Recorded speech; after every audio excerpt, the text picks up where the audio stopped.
G'day guys and welcome to Raging Rhino. It's time for episode 8 of season 2 of the Clone Wars. This episode is called Truth and Consequences. So based on the fact that the previous episode, I think it was so far the best episode of season 2, but based on the fact that in that episode we didn't really get any of the Bad Batch in that, I'm actually expecting the truth of this episode to be maybe Omega's pronouns and the consequences of it being woke and going broke. So let's see what this episode gives us. And once again, if you are new here, of course, you get to see my reactions as I go through the episode and you get to see and hear my thoughts at the very end. So let's get straight into episode 8, Truth and Consequences. Oh, Omega's meditating like a Jedi. Alright, so Rex is recruiting them to be the ones to get the information to give to the Senator about them destroying Kamino. Proper mid-season doubleheader. Yeah, see, those were the pipelines that Ahsoka was driving along, and this is the hangar that she ended up meeting those friends that she made. You know, all Easter eggs for the seals! Oh my god, we get to see something from season 7 of the Clone Wars! Hello. Shut up. Thank you for coming. Then let's get to So what, Omega's gonna just go with her? How is she gonna protect her? And isn't Omega wanted? What does that mean? No one cares what you think, Omega. Wow. We're part of this galaxy too. There are those who view shut clones up. only as... Can you keep a secret? You're trusting like a 10-year-old. Well, she's gonna go meet up with Bail Organa with her. It's funny how they're having a secret meeting, like, out in the open. Wouldn't she know who Omega is?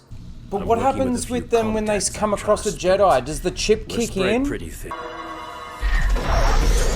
See, this is the other thing too that I don't understand, just really quickly. They're obviously stunning the troops that are coming after them, but the problem is that they don't want to be found out. They've actually got to kill them. Because when they wake up, they're going to be like, yeah, it was Clone Force 99. I could tell by their armor. It's a little bit stupid in that sense. Why are they bringing in air support on a grounded ship? They need troops inside. But again, all they're doing is stunning these troops. And they're going to be found out. Clone Force 99's still alive. We saw them. Oh, Palpatine rolls up. So it's going to pass anyway. Palpatine was one step ahead of us during the war, and he's still several steps ahead of us. Yep. We played right into his hands. Yep. Without us? Oh, he's staying Best with of luck, Rex. Okay, so I will say another good episode. Leads straight on from the last episode. Rex recruits the Bad Batch guys to basically infiltrate the ship, to get the logs, to basically get the evidence, to try and stop the build to basically discard the clone troopers and build the stormtroopers for the Empire.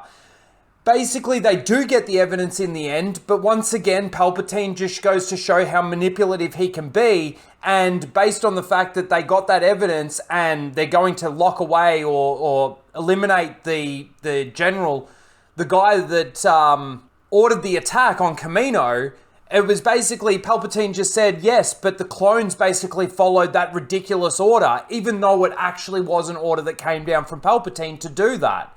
So he essentially manipulated the whole thing. It's a good little indication, again, to show how manipulative Palpatine can be.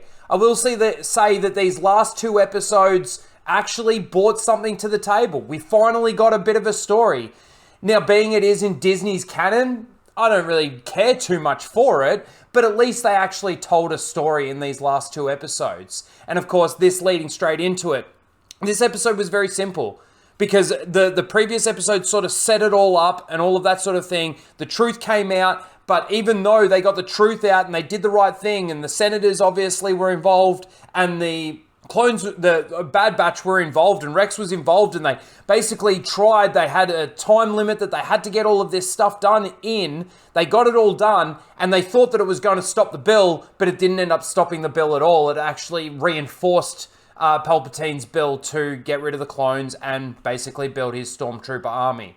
So another reasonably good episode for Disney canon, I'll say that much. At the end there, of course, Echo ends up deciding to stay with Rex, so we're getting another split up of the Bad Batch. I'm guessing that by the time we get to the end of this season, they're all going to essentially come together. Obviously, from episode 3, we've still got Cody out there who's gone AWOL, and that's got to come up somewhere in the story, surely. So I reckon this back half of the season is actually going to tell some decent stories, obviously within Disney's canon, but they're going to actually tell some decent stories, hopefully. Of course, Omega is quite annoying through this. I still find it funny, though, how, like, the Senator and Bail Organa end up having, like, a secret meeting, and they're just walking through, like, this area. Like, they could be being spied on, especially her. She could be being spied on based on the fact that he doesn't want her to dig any deeper. They end up obviously digging deeper. She makes the allegations in the Senate. They don't quite have the evidence straight away. They eventually get the evidence, and there's the evidence there. And then obviously Palpatine shows up, places him under arrest, and gets what he wants in the end. Again, I'll give it credit where credit is due. They actually did Palpatine justice in regards to how manipulative he can be. They did the Bad Batch, I guess, some justice in a way in regards to the fact that they're at least trying to fight for their brothers and their clone brothers. And it was reasonable. It was fine. 2 episodes so far out of 8 that have actually been decent, that have actually told a reasonably good story. Anyway, that's my thought on this episode. Let me know what you guys think in the comments below. Please don't forget to like, share, and subscribe, and we'll see you next week for episode 9. Later, guys.